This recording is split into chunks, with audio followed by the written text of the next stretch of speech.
Hello and welcome everybody to another edition of whatever this is called. The buy round? The Buy Round, Jimmy and Hindy. It's here, written on the wall. I haven't seen that before. Are you serious? Serious. You've not noticed the neon sign? I've noticed it, but it's been out of the corner of my eye. I haven't read it. That's the first time I've read it. What were you expecting it to say? Oh, who knows in this joint? Where are we? What's 3, 2, 1, you're back in the room. Yes. Who was that? What hypnotist was that? Was that Paul McKenna? Oh, I don't know. I don't know. Strange thing, hypnotists. Have you been done? No. I can't do it. I wouldn't do it. As in, because I don't know what I'd say. I could say something incriminating. Well, yeah. So I'm not doing it. Not that I've got anything to hide. Except for bodies. My old body. Well, mate, hidden. what a great excuse. If you ever if you're out drinking all the time, I'm a hypnotist, the hypnotist has put a spell on me to get me to drink more. Well, they say people get hypnotised to stop drinking as much. I've thought about that. Yeah. For about 3 seconds and went, fuck, let's not doing that. I'm not an idiot. Yeah. Yes. How was the weekend? Obviously, we'll get into the football and all the news, but good weekend.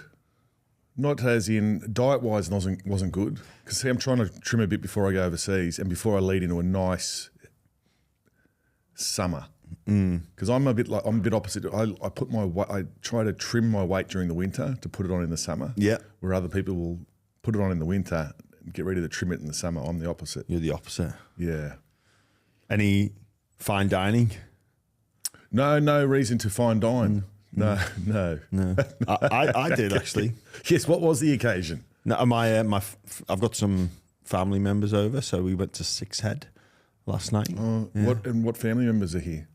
Sister, brother-in-law, and their 2 kids. Oh, you got a crew. Yeah. How long for? They're here till a week today. Just make sure they go back, eh? Yeah. God, don't want any more here. Any more poms or just any more people? Poms, mate. You're going all right in the cricket too. Are we? No. I think you won 1 game. Really? That's it. Yeah. You don't follow the cricket? What is wrong with you? Not, mate, you know what? I'm not. I've sort of, other sports have just on the back burner. Even like. We're heading into an Australian summer. Yeah. Why are you not starting to get excited about the cricket? Because I'll probably just turn more attention to the Premier League. Oh. Go Leeds.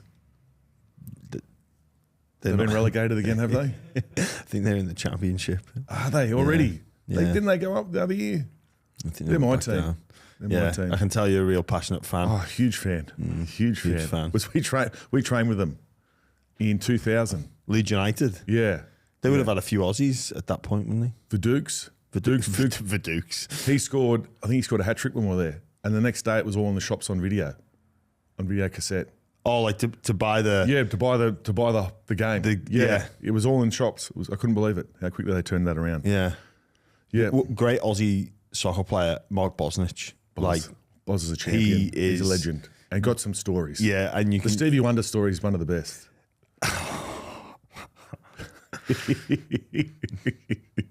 It can't be true. Well, Shaq's got a Stevie Wonder story as well. That he reckons it's just... Well, who knows? Like, so, again, I don't know Mark Bosnich that well. We've had, like, maybe 10 interactions, very brief, and I know the Stevie Wonder story. And it's like, I don't know if he's that trustworthy enough guy that...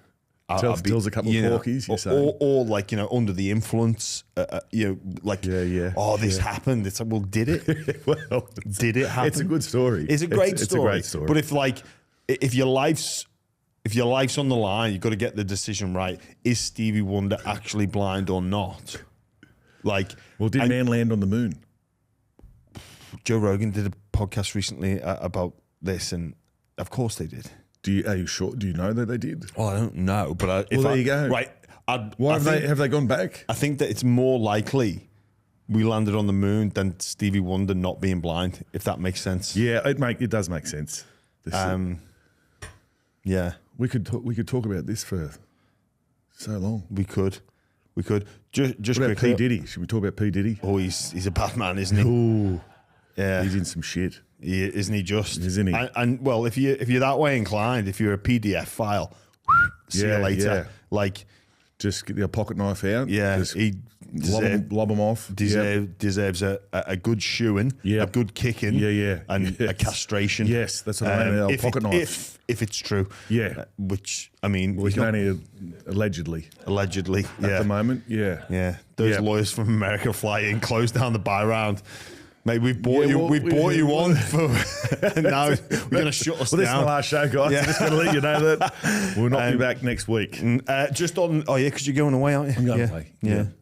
But hopefully back on for next year. Let's see. We'll see. We'll work out that. Leave it with the lawyers, shall we? When do you actually take off? Monday. So you're straight after the GF. So Monday morning. when's your I'll- last show? I'll have a skinful Sunday watching the game. When's your last show? For Fox Friday. You don't do Mike Johns after the grand final? Nope. No. People don't want to listen to us after the grand. What have we got to offer? Wherever. Honestly. Well, they want to listen to Braith, Gordon, and the journos after the game. The insights. I think 360 have to do a show.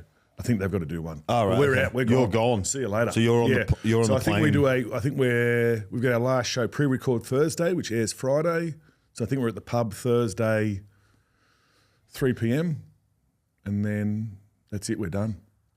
Yeah, and then you're on the plane Monday. So you missed the Kangaroos reunion. Yeah, Kangaroos reunion on Monday, which is a little bit weird. It's always been the Friday before the grand final of the long weekend, which has been great. Like sometimes you can get there, sometimes you can't, whatever your commitments are. But to be on the Monday after the GF, I think it's a little bit hard, particularly if you got young kids and whatnot, because it's school holidays and all that, and it's a long weekend, and yeah, that is a shame. That it really is a isn't shame because they're excuse me, they're good days. Good to catch up with some of the boys. Yeah. Just on the family being over, like obviously, they've got two young kids. Well, not obviously, but my sister has two young boys. How old are they? Nearly 4 and nearly 2. But mate, so we're going to talk about Kevin Walters in a bit. Obviously, gets sacked on Wednesday evening. Thursday morning, Charlie's like, we've got to get an episode of podcast up. So I had to say to let everyone, you've got to be super quiet in the morning. Oh. They're like, why? I was like, we've got an emergency podcast, and the amount of shit. An emergency. Well, they were like, Nino, like I was like, they were like taking the piss out of my livelihood. I was like, so. Hoik him out on the street. I was like, can you? They were respectful, and they got all the. They This is your sister. Yeah, they got all the kids upstairs in the room. Can we just? I think traded off with some phone time and stuff like that for YouTube to keep everyone quiet. Yeah. And they were like, we've got an emergency podcast, have we? Oh, Taking the piss. Oh, absolutely shredded me for having this emergency podcast. I was like, well, it was Charlie's name to call it an emergency. And they were like, no, you don't be dishing it out to Charlie. And every time I kept looking, apparently it's done really good numbers. It's doing good. A good job we got it out. I was like trying to like justify it to them. I was like, why am I doing this? As I said, just there's the door. Yeah. Use it. It's my house. Yeah. If I want to do an emergency podcast, I'll do a bloody emergency podcast. podcast. I can call it an emergency. Any time of the day I want, or night. Yeah. There's a climate emergency, but also Kevin Walters has been sacked. So emergency podcast. Yes. I mean, which is more important? People want to hear what's going on. Yeah. People need to hear what's going on. They do. People need to hear your thoughts. Instantly, because you could just imagine the NRL fan just flapping until they heard someone talk about, oh my God, I need to get someone's perspective on this. And we went bang, we serviced the community. Which is very important. It is. Which again keeps the lights on in your house. It is. So you tell your sister, your brother-in-law, and their 2 kids, just watch it. I'll tell them for you. Listen, Jimmy's sister. When there's an emergency. When there is an emergency, which could happen any time, just sit down and be quiet. Shut up. No, I didn't say shut up. That's a bit rude. Well, we'll get to that in a little bit, because it seems as though there's been some developments in that story. But the Storm are going to take on the Penrith Panthers for the 2024 Premiership. As a lot of people thought was going to happen. I thought, it's It had to be. We couldn't have had the Roosters up against the Panthers or the Sharks up against the Storm. It just wouldn't have worked. So these two that finished 1 and 2 on the table, they had to be there. They're the best two teams all year. And Craig Bellamy's done it again. We understand Cleary's done it again, but I think Craig Bellamy needs a good pat on the back. Just keeps churning them out. I know Cleary's outstanding. He's got 5 grand finals in a row. That is impressive. Like my kids are going, 5 grand finals in a row. Dad, you only got into 2. And these guys are doing 5 in a row. Yeah. It's actually incredible. Looking to win 4 in a row. Being part of history. Well, Cleary probably doesn't get the credit he deserves. And probably Penrith don't. Like, I reckon we won't celebrate this properly until it'll take a while to digest. 10, 20 years time. But you look back and you go, wow. Like we say with the Eels before the Panthers equaled the 3 in a row. Yeah. With every grand final. Or everyone that win 2 grand finals, well, still trying to compare them to the Eels of the 80s with 1 3 in a row. And when things eventually get back to a little bit of normality and it's, a team wins it and then another team, and then the idea of going back to back is a big deal. Yeah. Like the Roosters, that was like, whoa, they went back to back. Was it 18, 19? When Cooper Cronk took them back to back. And it was like, oh my God, this is a huge feat. And people started to look at that Roosters team and compare them to the Eels. Yep. And little did we know what was about to happen with Penrith. But then you would like to think that things will equalise out and there'll be some other people, contesting for grand finals. I'd like to. That would be nice. It would be. Other than the Roosters, the Storm, the Panthers. I think they've had their time in the sun, but you can't knock them for it. Like they just a winning culture creates winning teams. Well, Cleary's got 3 premierships. Yeah, there is the t-shirt and that, and Bellamy has 3 legitimate premierships. So it's 3v3. How many illegitimate? Illegitimate. 2, I believe. 2. Yes. One was 09. I think one was 07. They still parade those trophies, though. They do. A little pissed off about that when they did that. A smack in the face for the Eels fans of 09 and whoever they beat in 07, which I don't remember. Manly. Oh, was it Manly? Yeah. But Manly got revenge of them in 08, I think. Pumped them. Yeah. No Cam Smith, though. Suspended. Yeah. Well, that leads us nicely into Nelson. That was the segue into it. That was the segue in. Well done there. This is my 4th podcast, mate. I know I'm learning. Yeah. I'm learning. What are your thoughts? Look, I said this the other night. A little bit harsh. No intent. 2 big guys running at each other flat out. It's just one of those things that happens. If it was a spear tackle or a swinging arm or a clear elbow to the face, something that was purposefully done to take him out, I'd go, yeah, fair enough. But to miss out on a grand final for someone running into your shoulder, which is pretty much what it was. You're disagreeing with me? No. I'm just. That's an interesting way of putting it in terms of he ran into the shoulder. Yeah, I think. I really don't think you should miss. The bloke carrying the ball has to have some accountability as well. Yes, to protect himself a little bit more. Yeah. So I think it's a little bit of both. So what did you? Because when you and Sammy Burgess went at it, that was kick-off, head on head. He broke his cheekbone. But it was cheap. Like I equally could have been as. No one ever bothered to ask how I was. Yeah. Well, because you ended up losing that game, so they don't really talk. How's your cheek? Never got asked. I had a hairline fracture. Did you? No. Oh, that's a little bit. See, that was Sam Burgess. What the fuck is a hairline fracture? A hair is quite thin. So it's just. I think that's what it. I think that's what bullshit, it is. Really, isn't it? It's just like syndesmosis. No, it's not like syndesmosis. It's not. It's basically. It's a tiny cracks. It's the tiniest of tiniest cracks. It's a justification of like, oh, you're out. You are. You banged your face really hard. Yeah. Let's call it a hairline. But just on Nelson, I was watching it. I was over at a friend's house. Didn't have the commentary on, but I was like, oh shit, he's gone. I thought he was going to get sent. Yeah, only because I didn't want him to be sent off, but I thought he was right on that. Oh shit, he could go. Yeah. I didn't know what they were going to do. It was one of those ones where you go, oh, this could be anything. It could be play on, it could be 10, it could be, sent. And he got the 10 minutes, and now he's got the 4 weeks, misses the grand final, which is probably the worst thing ever doing all those hard yards and then come to the big dance and you're not involved with it because you ran into someone and they collected you. Yeah. But he did. Well, Lindsay was out. He's gone. Yeah. So he probably wouldn't have. Oh no, we wouldn't have made this week. Anyway. He would have to have gone test after test after test and got signed off. But the way he played the ball, I love seeing a bloke play the ball the wrong way. It's so bad. Like I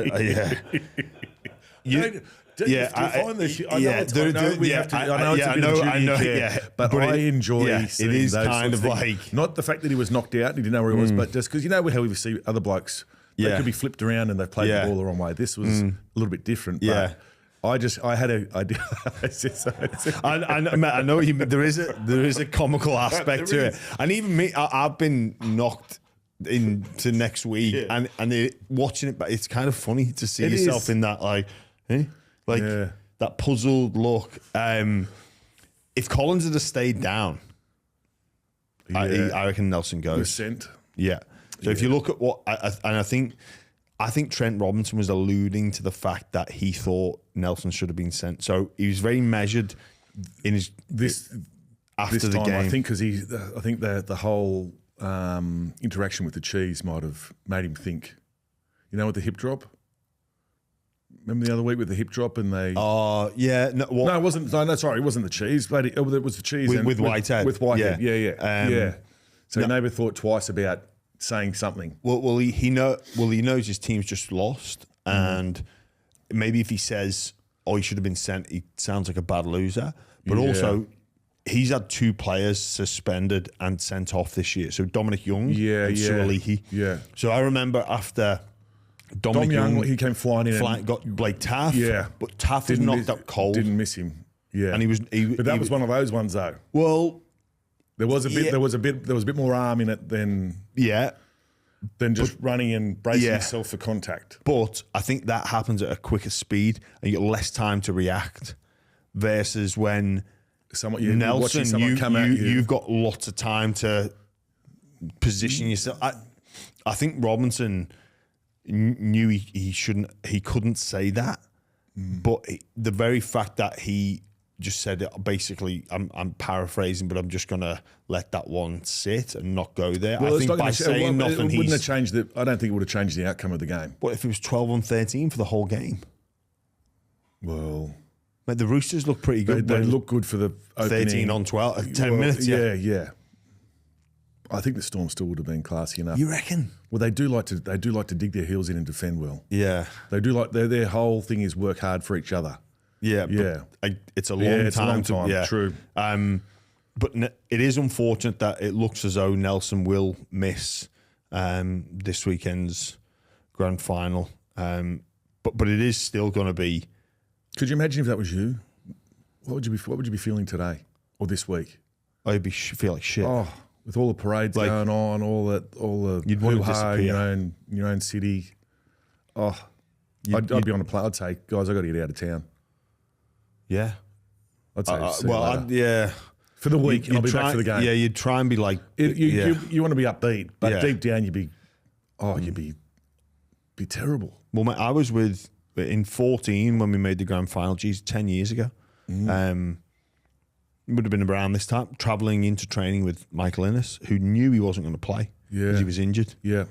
And it was fucking awful. Yeah, because you're on a high. Well, and he's around just ready to go.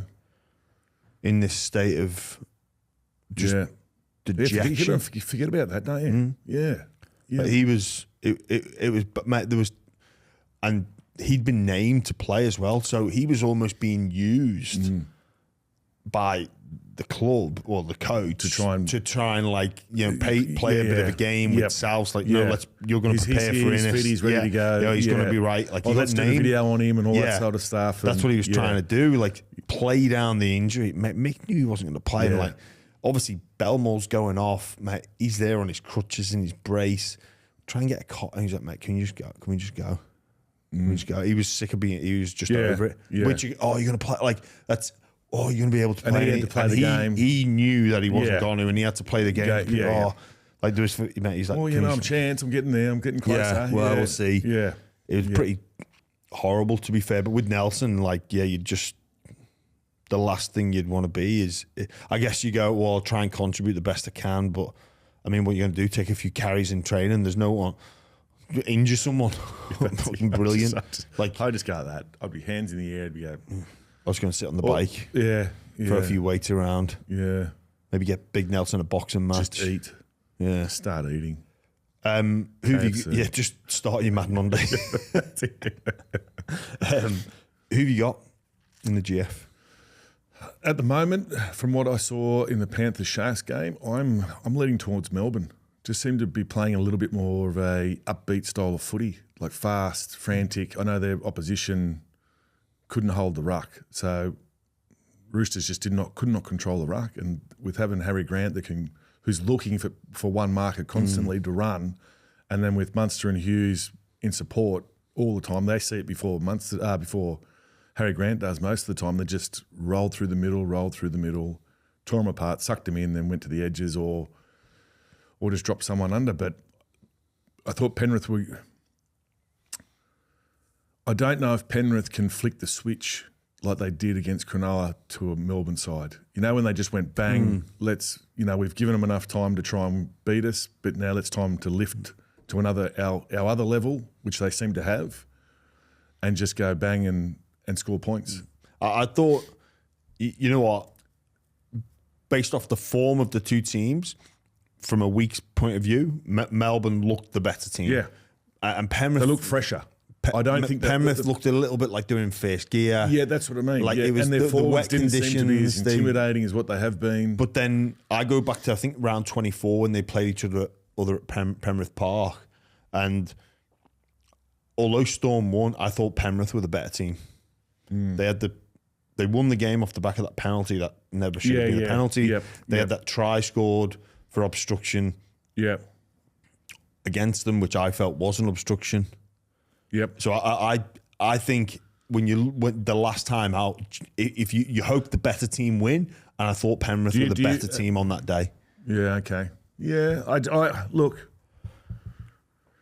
No, I'm Pappenhausen's starting to find the form that we know him for. Their halves, their spine is just outstanding. You know, players like Howarth, he had an outstanding game last week. They just across the park. I think now, like across the park, when you look at them, the Storm, they just seem to have more players in form, and they're a little bit more excited to be playing. If that makes sense. I see your point. Yeah, they look an excited team, but I think we probably underestimate Penrith. Like again, they played that game against the Sharks. Sharks shouldn't have scored that try. Because Penrith should have. Like that for me, that try, the obstruction no try was a joke. Yep. Which then Sharks, and then it's a clinical, maybe 30 points to 2 victory, and everyone goes, well, Penrith. I think it was the fact. I'm probably leaning on the fact that the Panthers took so long to score points. Yeah, you know what I mean. The Sharks were thereabouts for a fair while, and at one point they were on top of Penrith Panthers for a good 15-minute stint. Yeah, but the Sharks were the better side. Their go forward was good. I Penrith in the wet. There's something about them in the wet. They don't seem to thrive as much. There was a few times the balls went to ground at a dummy half, like some sloppy passes. That, Well, I suppose Melbourne are a little bit more used to playing in those slippery conditions down there. I think it is going to be a dry track, though. Let's hope it's a dry track. Let's hope they change the game to like 3 o'clock kickoff. Wouldn't that be good? You reckon? We can argue about that till the cows come home.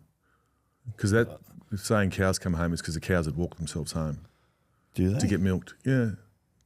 You know a lot about cows there. I grew up on a dairy farm. And so they'd start walking home to get, because they get fed. Where do they go? Into town? No, they go into the dairy to get milked. No, but what? So they're just in a field, so right? In a paddock, yeah, in the field. So they're in a field, paddock, whatever, potato. Yeah. And then what? They just go. Then they start walking home. They start walking to the dairy. They know that time it's there, because that's why dairy farmers hate daylight savings. It throws their cows out. Does it? Yeah. What they'd like? Well, then the farmers have to go and get them. to bring them into the dairy. Come on, it's milking time. Yeah. Well, usually they'll start walking home. You've got to go and get behind them and bring the stragglers in.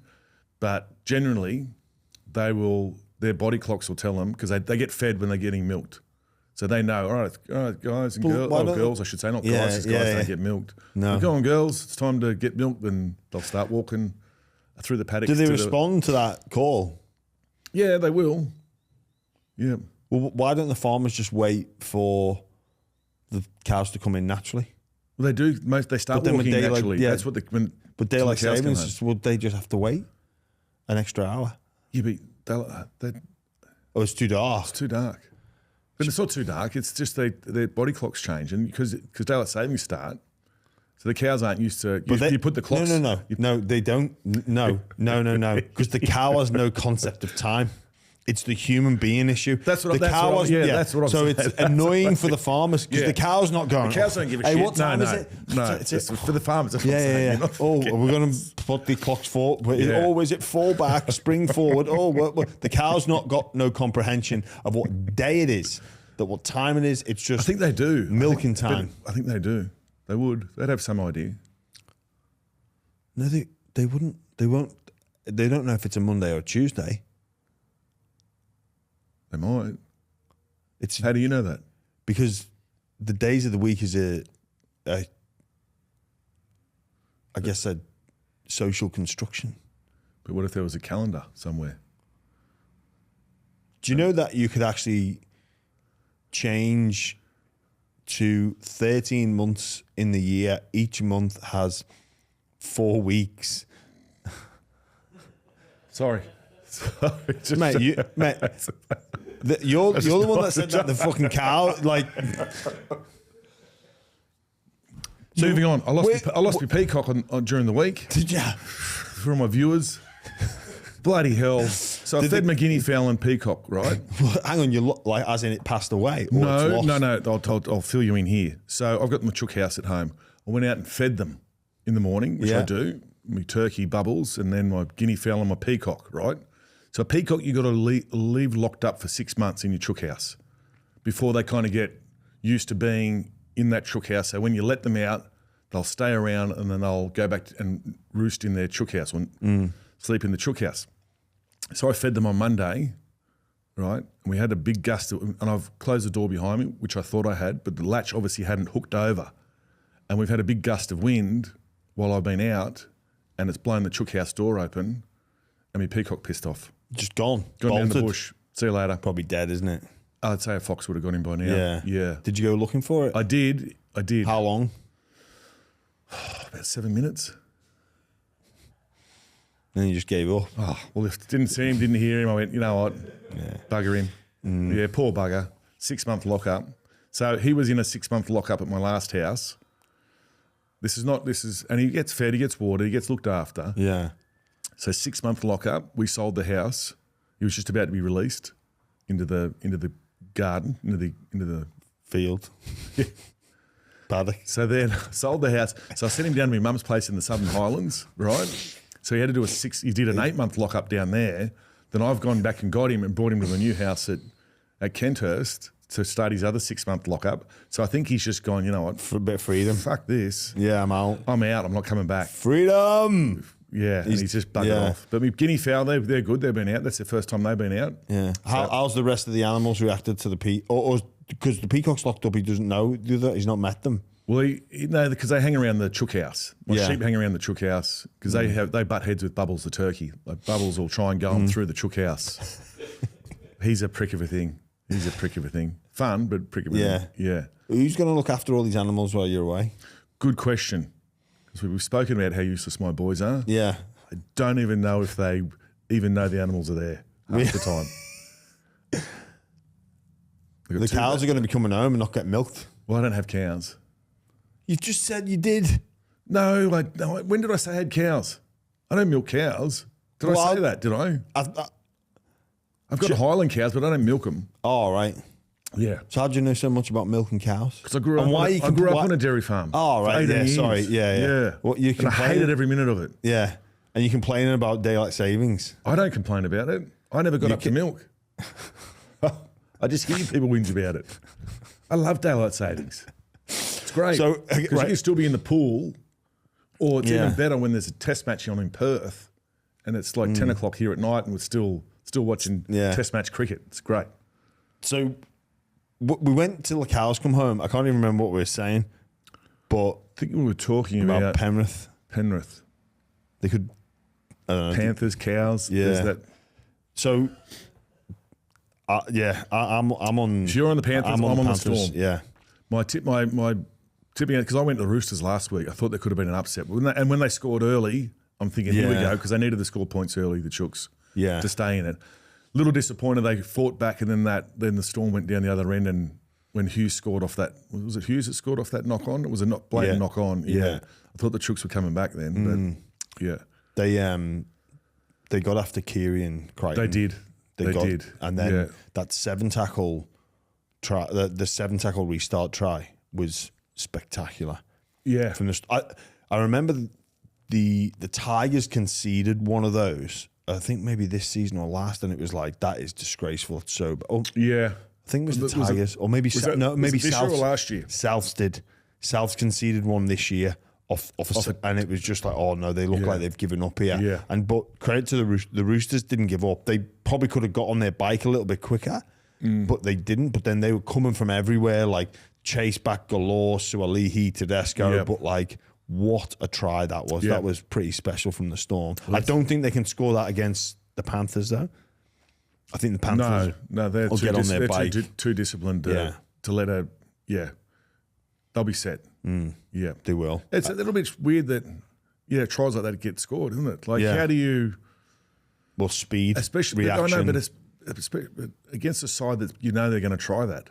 Surely as Chooks, Storm are going to try this. Paps is in good form. He goes looking for the ball straight away. Back. We've got to get there. Yeah, you've got to rip back on side ASAP. But through the middle too, to start with. But to be fair, the kick pressure was amazing. Coates then to put his foot back.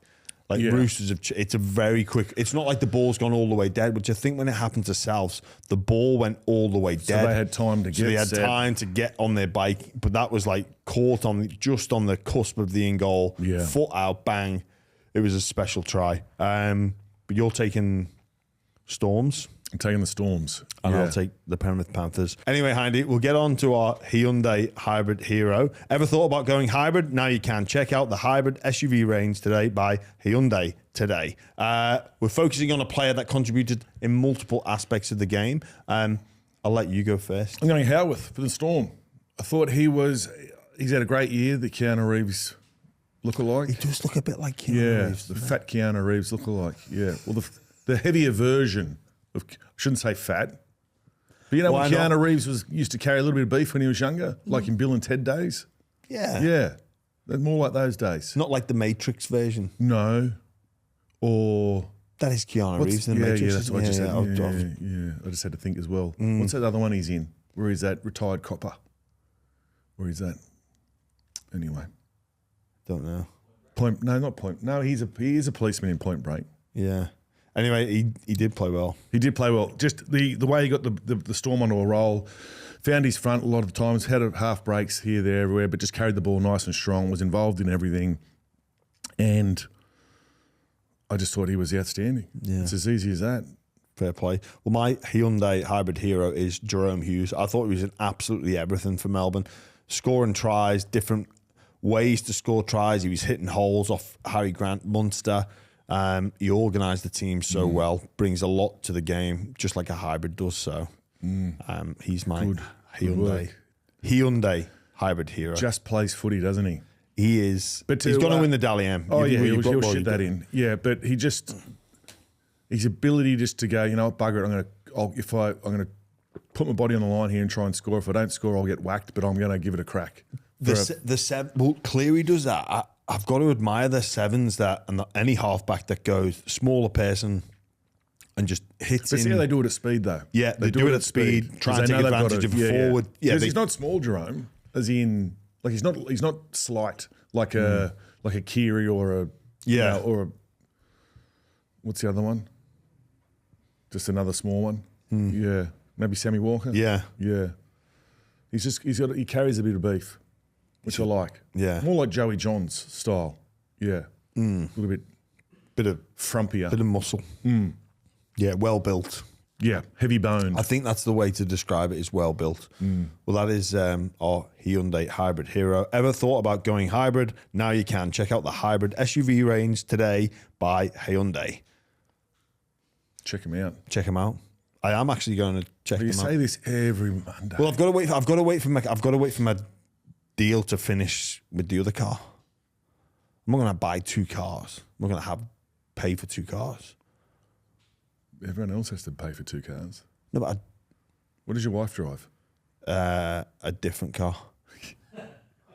To me, is it a family? We got 2 cars, correct? Right, but I'm gonna not pay for my 2, if that makes sense. So I'm not gonna go and get the Hyundai while I've still got the other one. Right. I'm gonna wait for the other one to finish the lease. Oh, I see. And then go and get the Hyundai. Got you. Yeah, that makes sense. Yeah, that makes Yep. Because I've got 3 cars. Yeah. Have you ever thought about going carless? I've got a motorbike. Do you? Got a Harley Davidson. But I mean, like, just I couldn't. Not where I live. No train. God, no. I'm lucky to get an Uber where I live. Really? Yeah. I'm out in the sticks, mate. Well, so you need a car, don't you? I do need a car. Yeah. I've got 4 kids. Yeah. 4. Yeah, 4. I need a car. I'm not like in here or close to public transport. It's where I think our closest rail would be 20 minutes away. Oh, right, yeah. Yeah. So, yeah, you need a car. Yeah. I get the training sometimes to work. It's nice. You can sort of like, I think the last dead time. The last train I caught was from Moss Vale train station to the city, and I was in year 10. Oh, so God. I think I was in year 10, year 9 or year 10, or year 11. Went to watch Crowded House at the Opera House. Very nice. One of the times I was on the train, do you know the Michael Innes lookalike that gets the card signed? Did you ever meet him? No. I might have. Yeah. Signed so many cards in my life, like so many people asking me to sign You'd know things. this guy, one of the regular people that get cards signed, which, you know. Is he from the up Blue Mountains way? I don't know where he's from, but he looks like Michael Innes. I think I know which one you're talking about, yeah. I was one day. To a point where he was painful, like Mick, like where he just stalk if like he was there after, when he was in that mood, he'd be there after every training session. Yeah. And it wasn't like 2 or 3 cards, it was a stack of 50. Yeah. That's the guy. Yep. So anyway, I hop on a train to go into work, but with the view of like, I need this time to work and do some figuring out and plan. Like, usually I'd do it either before I get in the car or get into work and do a bit of prep. But I'm like, no, I need this time to, like, I've got shitloads to do. Get on the train. And who's on there? Him. And he's just got beeline for me, asking me 1,000 questions. I'm like, man, I've just got to actually get this. Yeah. And he just kept it all. And you don't want to be an asshole because when that's not in us. No, and we need to be more like the real Mick Ennis and say, no, fuck off, mate. No, joking. Yeah. Mick's a great bloke. No, he is. But mate, I was like, mate, I'm really sorry. I've really got to focus. He just kept going to the archive. Hey, do you still speak to this guy, mate? Yeah, I do. But and most people that you meet in the street, they just want a couple of minutes for you, and which is fine. But like this, oh mate, I was close when his stop was coming up. Thankfully, but what would you have said to get rid of him? Like, where's the line? Do you go like, listen, mate, please? Oh, I reckon. Is that how you would say it, or would you? I kept explaining to the fact, like, we had a quick chat and he's like, right, I'm just going to get on because I've got some work to do here. I think I even had my laptop out. But if you didn't go, what's the line to get him on, to move him on? I think I just would have ignored him. But fortunately, he wasn't riding the train all the way to Town Hall. He got off a couple of stations after a couple of stops. I was like, you beauty. Here we go. Speaking of stories, the week leading into the grand final, it's a bit painful for us, all things NRL considered anyway. Grand final week? Yeah, it sucks balls. Yeah. Especially game day. I don't know if that's, I've explained this before, I don't know if that's sour grapes on my behalf, but I don't know, I've never asked anyone else that's been in a GF and lost them. Yeah. Do you like to watch the game? Well, I kind of have to. It's kind of my job. But, Yeah, I know that. But and we're there for Triple M, so yeah. So I watch. I don't like to watch the last. Say I don't like to watch when the full-time siren goes. I don't like to see the celebrations. I know it sounds like a bit catty, but yeah, to see them celebrate and win and the euphoria they have, all that hard work, lifetime of hard work since you were like 12 years old, striving to win a grand final, and you don't do it. Then you realise you were beaten by a bunch of blokes who were $3 million over the cap. But yeah. Hello, darkness, my old friend. Could be like a bit like a therapy session, this, couldn't it? Well, it does. It hurts me. It does. 'Cause on one side, I like to see people win it. Like I'm excited for both sides in the grand final this week. I am, but I'm a little bit more excited for Penrith to be part of history if they can win 4. Well, they already are. Well, they already are. Yeah. But they share that with the Eels of the 80s. Yeah. So if they can be standalone 4 in a row, look, I'm excited for them to be able to be part of that. But again, when the full-time siren goes and they're either in tears because they've won, crying and jumping around on each other and just knowing what that must feel like, it kind of and us not being able to do it. We've had our time and not being able to try and create that. That kind of hurts a little bit. I won a couple at Saints, but I would have loved to have won one for the dog. That was Super League. I knew you were going to say that, you dickhead. It doesn't mean anything. Not bad. In 9 years ago, so the week or the year after the 14-1, we made the playoffs. We went out pretty early. I was in Thailand for the grand final, for that 15 grand final. Yeah. And I couldn't bring myself to watch it. But then, obviously, it was a great game. I wanted to disengage from it, so I didn't go to a sport. I was like, "Oh, should I watch it in a sports?" But I was like, "No, fuck it. I'm not. I don't want to see this like that. No." And then I was just on my phone, like looking at it. It's like, "Oh, Broncos have won. Yeah, whatever." And then it was like an hour later. Oh shit! Yeah. That was impressive. It was impressive. 05 was 05. I couldn't watch 05 Cowboys and Tigers. West's Tigers. Yeah. What? Why couldn't I? Because we were minor premiers in 05. Cowboys bundled us out. But it was a shitty grand final. I just didn't watch it. Everyone else was in my house. They were watching it in one room. I was out the back in the other room, not watching it, just kicking stones, filthy. Yeah, I think you're allowed to be like that. Even like the Roosters players, like Sharks players, I don't reckon they'd be overexcited to watch it. No, because you get so close, and it's same as 98, 99. You kind of, what could have been. Yeah, you're always doing that. You're like 01 when we lost in 01, we were the best side all year, and then to toss up what we did in that first half defensively. I know Knights were very good, but give us that game over again, and it'll be a totally different outcome. I believe. I know a lot of Knights fans will say bullshit. It'll happen again, which is fair enough. Oh, grand final week. Did you enjoy like all the distractions? Like you got to do the footy show, the breakfast. Loved it. Loved being a part of the grand final week. Loved the fact that the city of Parramatta would just turn blue and gold. All that, and you've been at the Dogs, very similar to sort of supporter base. Parramatta's a city. Is it? It's one of the biggest cities in the city. But it's a suburb of Sydney. Well, there's the city of Parramatta. Is it? I see signs that say Parramatta City Council. Does that mean it's a city? It's a city. I think it's the biggest. So if you when you go to Italy, say you're the bar. Oh, where you from? I just say Parramatta. Would you? I don't say Parramatta. No, you'd say Sydney. I'd say Sydney. Yeah. So it's not a city then, is it? Is it not? Is Parramatta a city? Don't know. You just keep talking. What do you need to be a city? I thought you needed a cathedral. A cathedral and there's a university. There's a cathedral there. Yeah. And is there a Parramatta uni? I think there's a TAFE.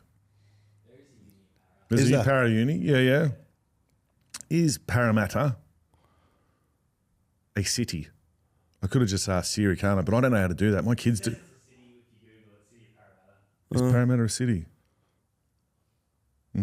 According to Google, it is. But I don't think anyone's like outside of Sydney going, "Oh, I'm from Parramatta." Some people would. It's a big But city. then you go, "Where's that?" "Oh, it's in Sydney." You know, we'll just say you're from Sydney. The city of Parramatta is located in Sydney's western suburbs, about 24 kilometres from the Sydney CBD. But Sydney's not an. You can't be a city within a city. Is Parramatta a global city? No. Parramatta is forging ahead with its vision to become a global city. Oh, it's going to be a new smart city and innovation strategy for 2024 to 2033. It's a smart city. That's about lockdown. Providing that's about keeping you in. Providing a blueprint for projects that enhance innovation and connectivity across the city. That sounds like a place I want to be. Yeah. Well, you're welcome to it. I'd 40% chance of rain in Parramatta today. High of 19. So you enjoyed those? I enjoyed grand final week, and I think we can see ourselves as pretty fortunate because some blokes will go through their career not even having had that experience of being in a grand final week. So, as bad as it is to lose, a grand final, it's also a privilege to be actually in one as well. I probably didn't embrace it as much. I found it a bit of a distraction. I probably didn't embrace it as much as I should have. Correct. I didn't find it a distraction. I just think the nerves got the better of me. Like I'm a very nervous player anyway. Like pre-game, I hated game day. I absolutely hated game day. I hated waking up on any game day going, I've got to play rugby league today. Yeah, I did not go, with some people like, whoa, game day guys, let's go, which was generally the wingers who do fuck all, really. So they were excited to play. But everything would race through my head. Did I eat enough? Did I sleep enough? I'm tired now. Should I sleep now? I didn't sleep last week. Should I sleep this week? Are my boots tight enough? I forgot. Did I do that? Did I do this? Did I drink enough water? I'm half a kilo heavier than I was last week. Yeah. Crazy. Josh Hodgson done me once. So we were in camp and he yawned. And he goes, I think I'm nervous. I'm yawning on game day. And I was like, he said that. And then every other game day after, I was like, oh shit, I must be nervous because I'm yawning. Yeah. Oh, okay. Like, why the fuck would you fucking tell me that? I always yawned on game day. Yeah, I know. Well, I'd be nearly asleep in the sheds on game day. According to Josh Hodgson, it's a sign of nerves. Oh, well, I hated it. Is shitting your pants a sign of nerves as well? Yeah, well, it's funny how your body reacts. Like you're eating all the right food, but your body is just going. And it's anticipation. Yeah. Like there's something that happens to your body that doesn't like nerves or excitement or does something. And you know what? I'd always almost pee me pants too on game day. Yeah. Well, you drink a lot of fluid. Yeah. But isn't it strange how your body knows?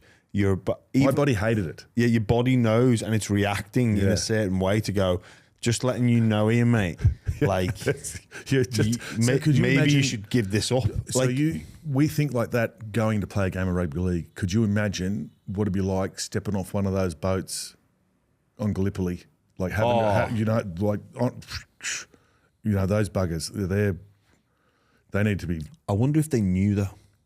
Oh, I think they knew at some point before they got there. Yeah, I reckon that when they left to go, I don't think they were knew probably lied to. Yeah, a little bit about like. I couldn't even imagine it. But anyway, my body didn't. I didn't like game day. But as soon as full-time siren went, and you'd had a victory, how good was that feeling? Yeah, and you're going, 7 more days before we got to do this again.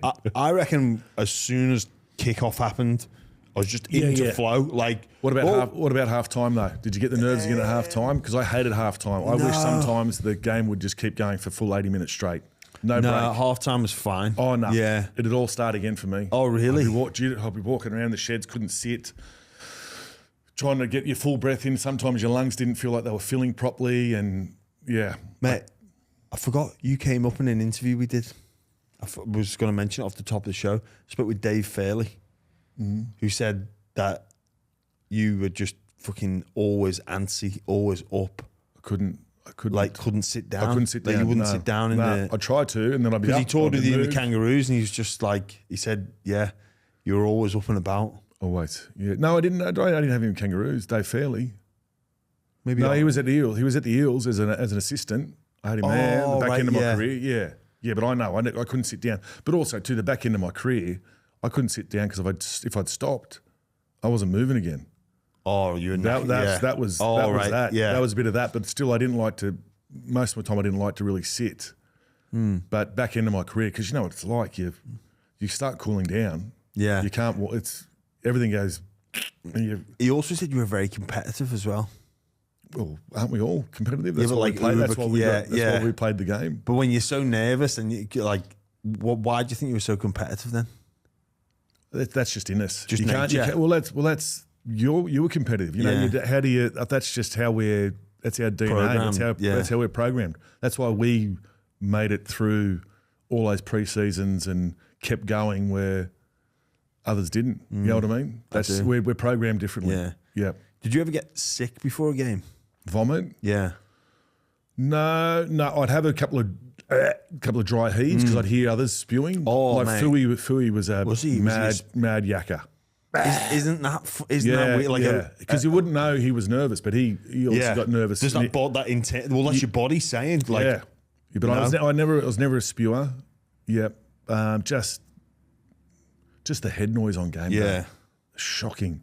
Something bad could happen. It wasn't something bad was going to happen. It was just, here we go again. You've got to push your body to a limit where you don't want to push it. You got to keep going. You got to keep tying in. Yeah. There's expectations on you to do X, Y, and Z in this game. God, I hope I do those. I hope I don't let someone down. I hope I don't miss a tackle that leads to a try.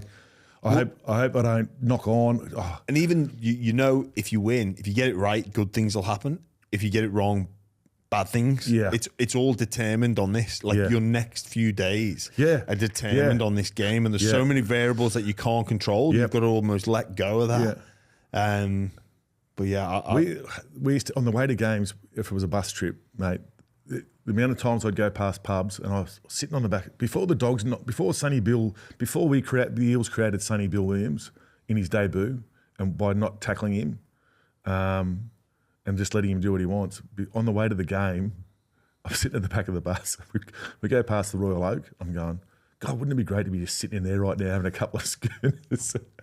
And of all people, Jamie Lyon goes, boys, get your head on. Oh, you're joking. He said that. He was gone on. He didn't turn up to training on Monday after that game. He left. That was when he left. And I'm thinking, that was really strange from telling us to get our heads on. I think it was myself and Bobcat Ryan. God, wouldn't it be good to be sitting in the Royal Oak having a few schooners watching the footy on a Friday night? And Jamie Lyons turned around and he chipped us, Wow. Yeah. I played with Killer. Jamie at Saints. Like, he was a champion. If he was any more laid back and fall over, he was just... A little mini choppy close, we used to call him. Little fat cheeks. What a legend. The War Panther. He's Killer's a champion. Yeah, he's a great bloke. I loved it when they threw coins at him though at Para Stadium. Did they? Yeah. You know when he left and he went to Manly, in his first game back at Para Stadium, the Para fans were hoiking coins at him. Oh, really? Oh, mate, he was so good for St. Helens. He was a talent. Yeah. He was a talent. Yeah. Like some of the tries he scored, he was one of those gifted ones. Yeah. Just a freak. Didn't need to work hard. No. Carried a bit of beef. Just loved a beer. Loved a good time. Loved a beer. Yes, loved it.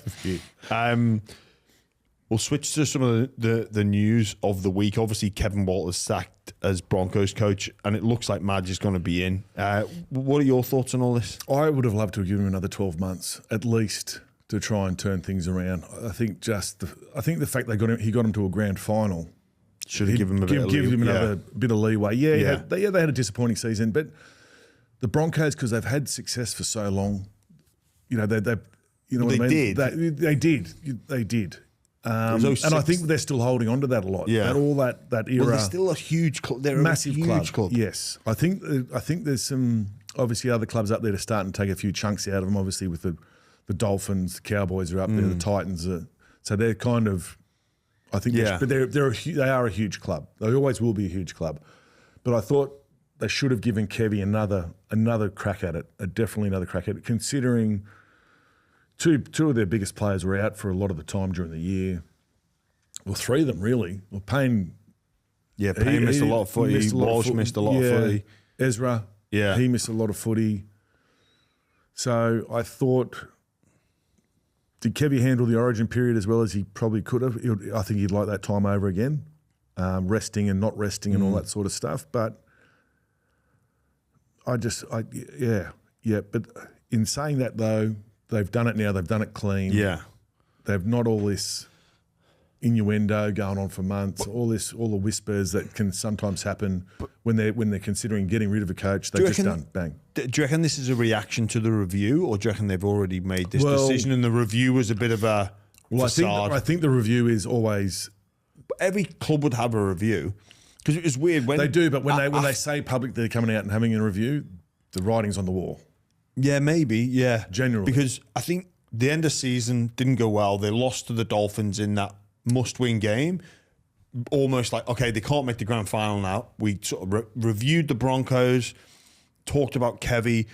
I think the general consensus was he's got 12. The runway is 12 games next year, and that was sort of mutually agreed upon in like the punditry world and the NRL world. They lose that game against the Storm at home, and then it's like, oh look, that was an ugly way to finish the season, and then. Ugly. Spoke about them and then move on to playoffs.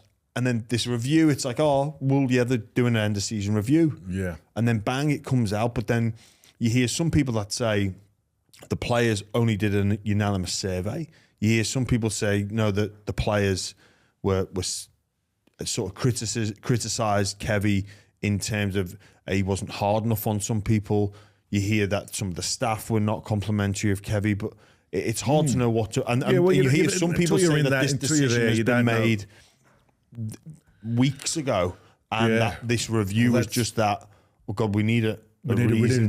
We need a reason why. Yeah. This is why we're getting rid of him. Yeah, but I've heard stories that this was, they'd already appointed someone. Well, apparently they've been speaking to Madge. Some people will tell you they've been speaking to Madge for months. Yeah, so... Which is a little disappointing. Yeah. And if you're Kevy, you're going, well, that's, it's a little bit disrespectful. If that's the case, and they have been speaking behind his back, it's a bit harsh. Yeah. Very harsh, actually. But, mate, I just think another 12 months to turn things around, it would have been great. Would have been giving Kevy the chance to show people that he can coach and that he deserved to be there. Yeah, I think... The Broncos have had a disastrous year. I still personally think they haven't addressed last year's grand final loss. I think that is hanging over them.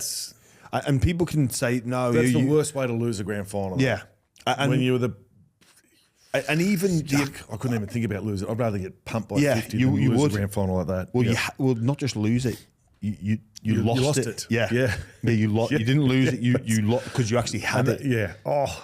You actually had it. It was done. Ezra Mann was getting his Clive Churchill. He was, And then I think even sometimes you get over it, or you think you get over it, and then you realise how hard it is to make it, and then you realise how hard it is to have all your best players fit. Yeah. And then you start to look back even more. Yeah. Like, so halfway through this year, when the start of the year when Walsh goes down, and Reynolds goes down, and then everyone's going, oh fuck, we really had a chance last year, didn't we? Like, that was our chance. That was it. And then it becomes even more devastating because you realise, when everyone was saying the stars aligned for us, like they actually did. I know what they're talking about now, because a lot of those young players would be like, oh no, the Broncos are back. Like we're back on the map. And I think that's what they may have. There would have been a bit of that. Like we've young side, we've made the grand final. Probably should have won. This will happen for us again. Yeah. We've got time for this to happen again. Yeah. But that doesn't always work out. Yeah. And whoever comes in, I think they need to address that, but also get the connection piece back, because, I don't think they look like a team that were playing for each other. Yeah. Yeah. Yes. There's elements of their play that just didn't look like very they individual. Were. Yeah. Yeah. Yeah. So it very New South Wales state of origin a few years ago, when everyone's just covering their own ass. Yeah. And making sure they looked all right. Yeah. They don't appear to be that team that's as bonded, joined at the hip. Like, we're all in this together. We'll dig our way out. Like the dogs are showing. Yeah. They look like a team that are connected to one another. Yeah. it looks as if Madge will come in. Do you think that's a good appointment? I think they're leaning towards Madge purely for his no bullshit, no nonsense sort of method. I think from what I've heard, he's can be a bit of a hard man. Do you think that will suit this team? Well, you know what? You have to. I don't like the fact that the coach has to suit the players. Okay. If the whoever coaches you do what he tells you to do, and you cop what you cop from. You know what I mean? Yeah. But I came from. I started my career under Brian Smith, who was a tough. He was a tough coach. He didn't take second best, if you know what I mean. Yeah. Like if you were a meter from the kick chase, or you were lagging back on a kick chase, you would find that out in video, and he would tell you another one, rightly so, because you should be up there, and it's only up here that's telling you you're not being there. So any little sort of thing like that, he would point it out and put you on show in front of your peers, your teammates, and I responded to that. I responded well to that. That's how I had nearly 10 years of that with him, or 9 years or whatever it was with him. So. I just think we've got to get back to. I'm talking shit here because I'm a bit old school. Where I think it's a blanket rule. For me it's a blanket rule. If I was ever head coach, I probably wouldn't last that long, because I would spray. And I think we've chatted about this before. I'd spray you the same way I'd spray. Everyone's equal. I don't give a shit if you're a little bit more timid or you're a little bit more shy. No, bugger that. But you're going to cop it. Whether you're a senior or a rookie or whatever, you're going to cop it. And there's if you do the wrong thing, or if you're being lazy, or and if you've done the right thing, of course you'll get the praise. Yeah, I think because I learnt that way though. That's how I learnt. Stuff up on the field, video session, big screen. I visually see it, yelled at, embarrassed. I'm not going to do that again. Yeah. Oh, and then when you're in the same situation in the game, just say the ball goes in the air, I'm not standing doing that, walking, watching the winger or the fullback catch it. I'm moving. Well, trying to get behind the ball. You can almost be motivated by fear of not being put on show. That's what it is. That's what it ended up being. I'm doing this so my coach doesn't hand me a new one in the video. Yeah. Like I don't want to be that person. Yeah. That's exactly. Which can be a great way to motivate. I don't know how long you get. That's how it worked with me. That's how it worked. And it worked with me my whole career. Yes. And I got 15 years out knowing I'd walk off the field going, shit, that's going to be in video session. Well, it should be in video session. I was already trained enough to go, I know that's going to be in video session. Yeah. But it sunk in for me. Yeah. Like the following week I wouldn't do it. Tying in, like from marker, not leaving that big long gap there, you know? Yeah, you're on your bike. Yeah, I know exactly what you're saying. You just keep moving, go in case, all those sorts of things. But with the Broncos, because of how huge this job is, if you look like the coaches that they've had, that it hasn't worked out. Seabold went there, didn't work out. Griffin didn't work out. Henjack didn't work out. Kevy hasn't worked out. Hasn't worked out. So, like in terms of delivering them a premiership, has to Bennett going back, I guess, same as Kevy, got them close to a grand final, but not where they wanted to be. So, with a guy like Maguire coming in, he's known for his disciplinarian style, but again, it worked at Wigan, it worked at Souths for a time, but he had, and then at the Tigers, it didn't seem to work. But what do they need? Do they need that discipline? I think they need football coaching. I think they need they need both, don't they? I think they need, from what I've seen this season from the Broncos, I think they need a bit more of that discipline. They need to be hardened, a little bit more hardened. As I think there were some times where blokes were going down and there was nothing really wrong with them. Do you know what I mean? I didn't like seeing a few of those. But then sometimes you look at it the way they're playing, and is there a game plan here? Is there what's their game plan? Like there just didn't seem to be anything. They were just playing. They were just trying to get through their set, sort of thing.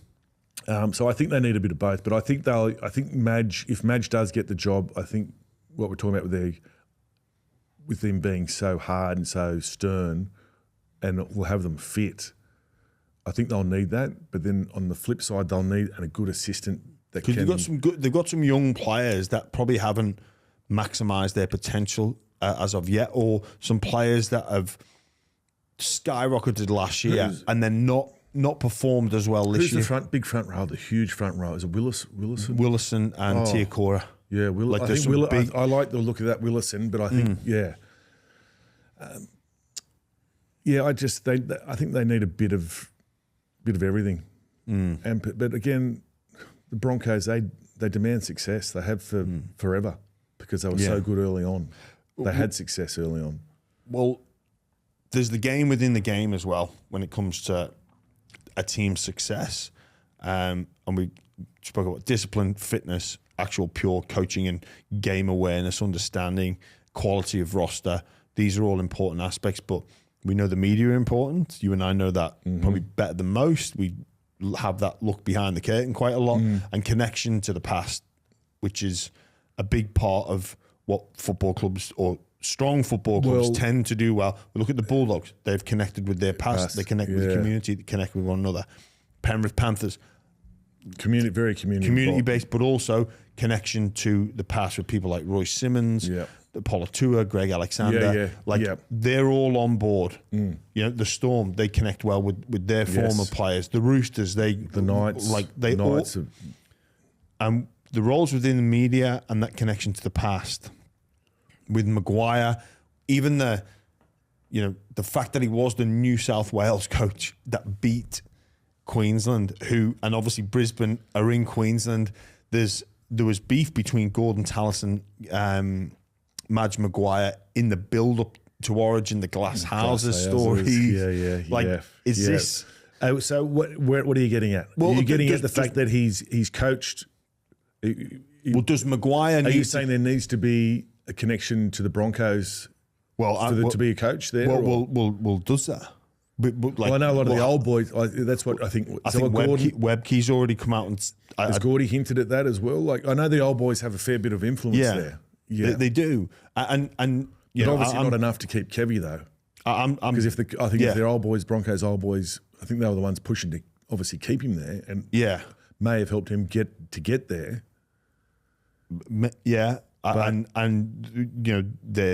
I think that they're more than just supporters of Kevy. They're his actual friend, away from the game as well. So, but put that to bed. Like you do need to work on those relationships. Maguire spoke about what he did for New South Wales, connection with the former players. Yeah, that was his big thing at the start. And the big aspect. We were getting phone calls, emails, which we probably hadn't had as much of before. But guys, come to this function. Make you feel part of it, right? Yes. Like, can he do that?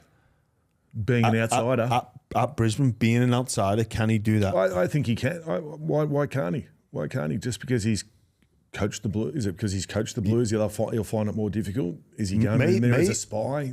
Please. Yeah, but maybe like. Will the old boys be off him because they are very, very Queenslander, aren't they?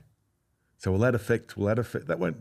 I don't think it'll have any effect on the way he coaches at all, because he's done his time. If he does get the job at the Broncos, obviously he won't be coaching the Blues. No, so his job at the Blues will be done. That'll be finished. He's not going to give two hoots who the coach is at the Blues or trying to get information to help the new coach. No. That'll be separated. That is completely shut down. Yeah. It will be. Thanks very much, Michael, for that. 2024 victory in this Origin series, and good luck. Yeah, when there's you go no to way the Broncos. Madge couldn't give two hoots about feeding information to the Blues for another Origin series. And he'll say, "Good luck, Payne Haas. Go well." He'll say, "Good luck, Reece Walsh. Come back fit." Yeah, on Tony Staggs, go and have a great series for the Blues. Patrick Carrigan, go and have a great series for Queensland. Like, that's what it's going to be. But I think it is important that he makes those connections, because when things are going well... Well, that's going to be the outside noise, isn't it? Yeah, but then when things turn, it can be like when people can't wait, or when people are not disappointed when you fail, So I'm an Everton fan, right? Everton in the Premier League. We appointed Rafa Benitez as our coach. It was made by the new owners. On paper, amazing.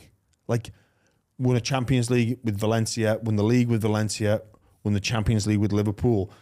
But because the rivalry between Everton and Liverpool, like, he'd said some things about Everton in the past, and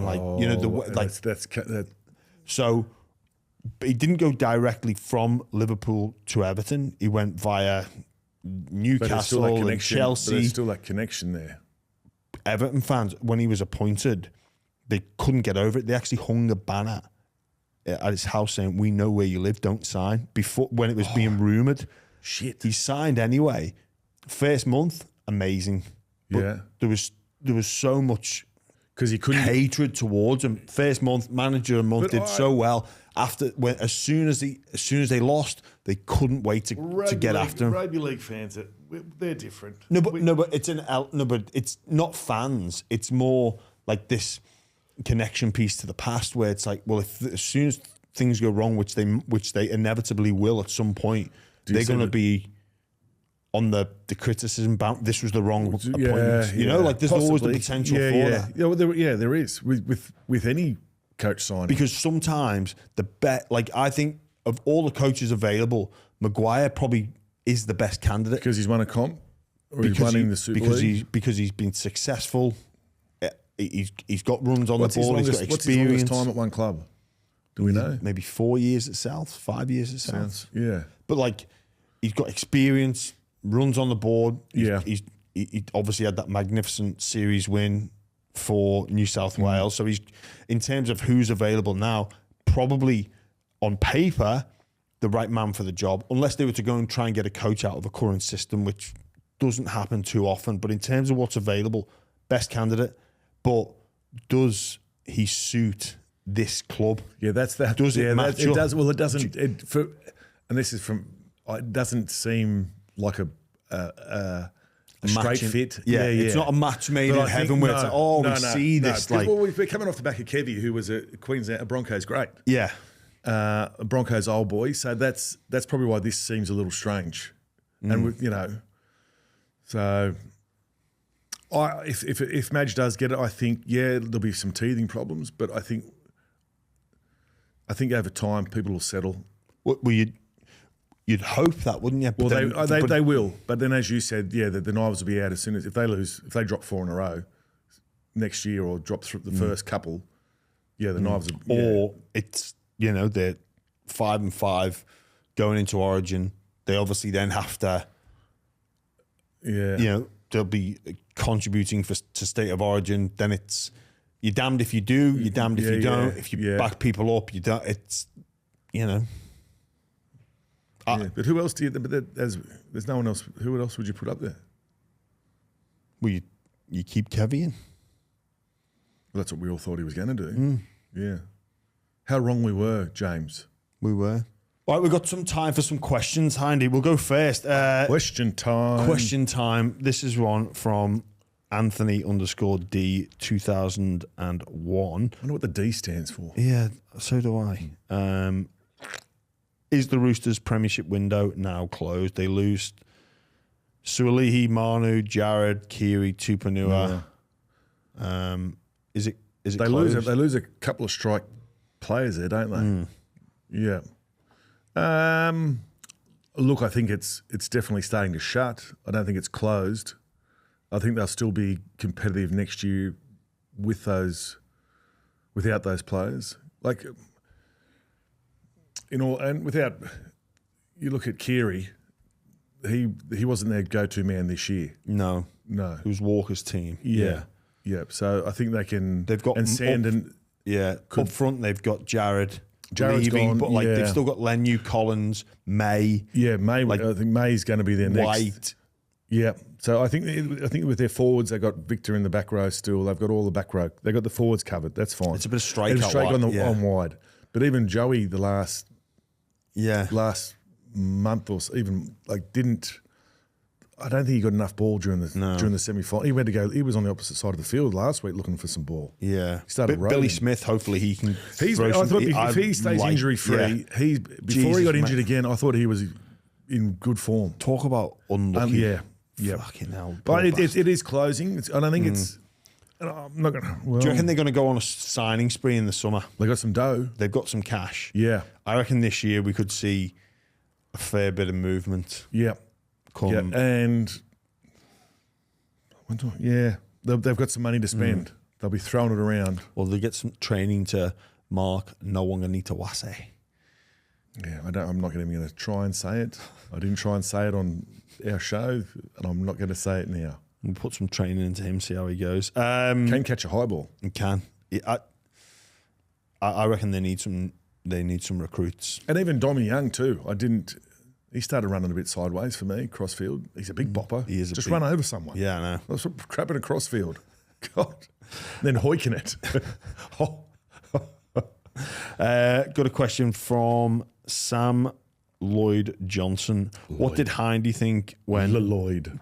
It's a double L? It is a double L. What did Hindy think when Jamie Peacock floored Willie Mason after he dropped fielding? That was a test match. Yeah, it was. Was that in Great Britain, yeah. In Melbourne? I remember Mace dropping bloody fielding. Yeah. Oh, bang! He just buckled and went down. I don't remember Peacock getting Mace back. Yeah, Sean Long was in there, and I wasn't. I was at marker. And I pretended I didn't see it. Too busy tying in. I was tying in because they went short side after that. Mace has just dropped him, and I'm going, mate, well, I better keep following the play because, you play the whistle. Play the whistle, yes. And don't get chinned. Oh, God, and I'm like, I'll run away from this. Pretend I'm chasing hard for a marker, but really I was running away from the fight because I cannot throw him. Because I've told you why I've got 2 wrist recos. Oh, have you? Yeah. So the left one got caught in a tackle. Oh, really? Yeah, and bent that way. Carrying the ball? No, I just got stuck there. I've gone for a reach around, a wrap around, around. Hey, and sure it was a tackle. Just trying to let me think. Where did I give that reach around? Reach around. Oh, was that Mad Monday? No, it wasn't. No, it got caught in a tackle, but this one against the Storm, they snapped it off. Friendy was down there playing hooker. Nathan Friend. I was going to say, yeah. Nathan Friend. Yeah, remember Nathan Friend? Yeah, I do, yeah. So I had longish hair back then. He kept pulling my hair. I said, listen here, you little prick. You keep pulling my hair, I'm going to put one on your chin. And he just kept doing it, little shit. Yank it, giving me... And I've gone, right, I've had enough of this. And I've gone to bop him on the chin, and he's put his head down like that, punch him right on top of the headgear. And my wrist just went, kick. Snapped all the ligaments in my wrist. Trying to throw a punch, and he just laughed at me. Did he? So embarrassing. I can't throw punches. Or the left jab. Boom, boom. That's it. Biscuit wrists. Absolute biscuit wrists. And you know what? They're killing me with this cold snap. They're killing me. Just full of arthritis. Far out. We're getting old. Last one from Justin Blaze. I think I'm getting on the peptides. We're going to get on the peppies. Get after them, mate. Justin Blazik. Were any of you ever offered big deals to leave your beloved clubs that made you almost go? No. We offered big deals? You were offered a big deal. I know you got... Did you get offered... well, the big deal would have been for you to come over here. Was it not? Yeah, but... Did you get a big deal to go to the Dragons at the back end? Just probably what you're already on? Yeah. I think at the time, the Knights and the Warriors were keen, but we never... Yeah, we probably would have offered more money, but no. I was always upgraded and extended. Yeah. I didn't want to go anywhere. I didn't test the market. So I loved playing where I was playing. I was playing with mates, and I didn't want to go anywhere else. Yeah. There was a little bit of a sprinkle from Union. What's that? When there was a few, but that didn't go far. And then and then it was either the back end, St Helens or Leeds. Yeah, yeah. But then I thought, no, you know what? A couple of kids at home. I'm coming to the end. I've formed a few relationships here, but sometimes I wish I'd had gone because I hear so many good stories about playing in the Super League and how fun it was. Yeah. Fletcher's got some great stories about the Super League. In Wigan. Oh, God. Weird. Yes. Weird. So weird. I can't even repeat them. Yes. No, we'll keep those. Oh, they're so weird. I don't know where this stuff comes from. Anyway. He can put GST on a story, but I imagine... But these things happened. Yeah. Very strange times. I had an offer from Newcastle when I was leaving the Dragons, but they were on a massive rebuild at the time, so no. I would have meant relocating, which people go, oh, well, you moved from England, but no. Yeah, no, I never got any big. I wish I'd got a big deal. Might have bumped my money up at the heels. I could have used it as a bargain. Bargaining tool. Yeah. All right. Anyway, Hindy, that'll see us off. We've covered a lot of ground there. A lot of shit today, haven't we? Daylight savings. We didn't even get through. I know was the Sharks season a success? Yeah, Was it? Was it? I mean, maybe. It was on the rundown from their point of view. Final. Yeah. Would Sharks fans and team be happy with that? Question mark. Is it a pass mark for them? Well, let us know in the comments, Sharks fans. Yeah. Wait, and if there's any players of the Sharks, let us know if you're happy or not. Toby Rudolph, Nico Hines, maybe Dale Finucane, Cam McInnes. You know what I read about Toby Rudolph? He went and saw a ballet surgeon specialist. Oh. You know how ballerinas, are they called ballerinas? Yeah. Or dancers, ballet dancers? Yeah. Because they can be male and female, of course.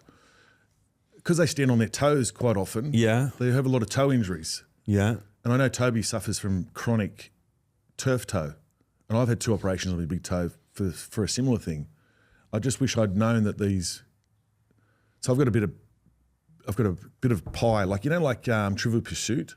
Yeah. You played that, those pieces of the little the winning thing you got to put in there, and it's like a little piece of pie. Yeah. So that's how they cut out a bit of a wedge out of my big toe like that. Did they? So it would bend. So they created a new hinge joint because my arthritis and all that in my big toe. But I just wish I'd seen someone else. Good chat. Yeah. All right. We'll leave it at that. Thanks for listening, everyone. We'll catch you soon. And no, it's not gout. I don't have gout yet.